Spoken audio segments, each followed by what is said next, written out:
नमस्कार मंडळी, मी आज तुमच्यासाठी घेऊन आलेले शेतातल्या बिरड्याची भाजी। हे शेतातला बिरडा आपल्याला पहिल्या पावसाळ्याला मिळतो, जिथे वालाची जमीन असते तिथे हा बिरडा निर्माण होऊन तो आपल्याला भेटतो। तर चला आपण आता बिरड्याच्या भाजीचं साहित्य मी तुम्हाला आणि कृती दाखवते कसं करायचं आहे ते। धुवून आणि साफ करून घ्यायचं आहे।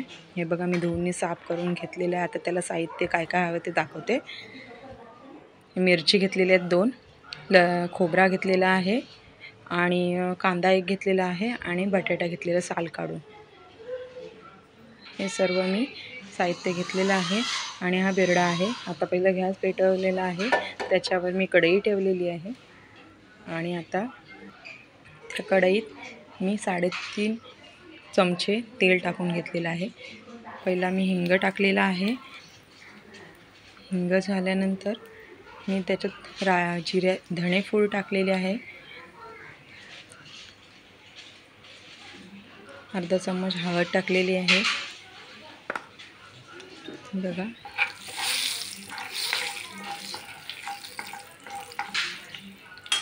आता मी त्याच्यात एक बारीक कापलेला कांदा टाकणार आहे ते बघा। आणि हे सगळं मिश्रण मी आता चांगलं परतून घेणार आहे, कारण ते चांगलं शिजायला हवं। कांदा पूर्ण तसला जायला पाहिजे। त्याच्यात 1 मिरची 2 मिरच्या कापलेल्या ते टाकलेल्या आहेत। ते चांगलं शिजून घ्यायचं आता आपल्याला।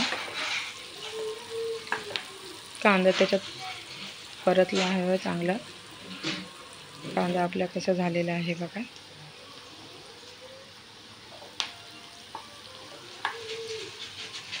आता आपण त्याच्यात बटाटा टाकून बिरड्यामध्ये आपण आता कापलेला बटाटा टाकायचा आणि बिरडा हा आपण वाफेवर टाकायचा। कढईमध्ये तो बिरडा आहे तो आपण सोडायचा आहे बघा।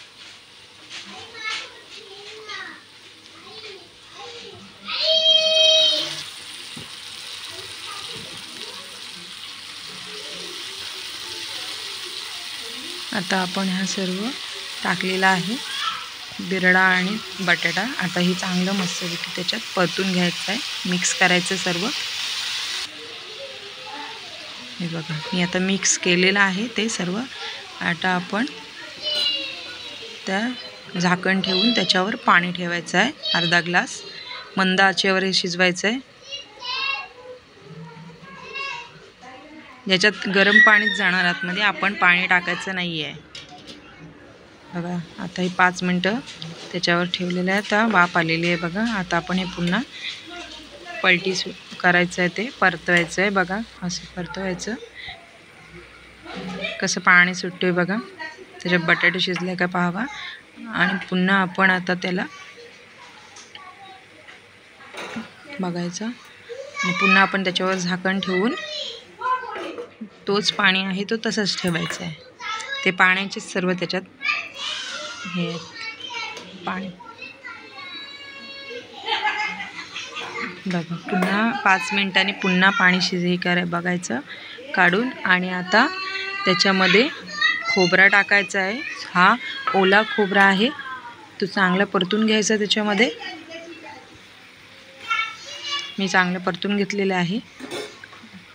आता मी खोबरा टाकलेला आहे। आता मी 1 चम्मच मीठ, चवीनुसार मीठ टाकायचं आहे, तुम्हाला हवं आहे तसा मीठ टाकलेलं आहे। बिरडा शिजलेला आहे। आता 1 चम्मच गरम मसाला, घरचा गरम मसाला आपला, हा आपला घरचा गरम मसाला आहे। आता चांगलं परतून घ्यायचं आहे, चांगलं परतून घेतलेलं आहे। आता थोडीशी कोथिंबीर टाकली, कोथिंबीर टाकल्याने चव जरा चांगली वाटते। तर चांगलं हे परतून घ्यायचं आहे। आपली भाजी ही 10 मिनिटं पण लागत नाही, भाजी लगेच शिजते। त्याच्यावर पुन्हा मी थोडंसं ताट ठेवून ही आपली भाजी झालेली आहे तयार बघा। कशी झालेली आहे भाजी ती मला प्लीज कमेंटमध्ये सांगा। आणि तुम्हाला कशी वाटली आहे ते सांगा आणि आवडली असेल तर लाईक करा, शेअर करा आणि सबस्क्राईब करा. थँक्यू.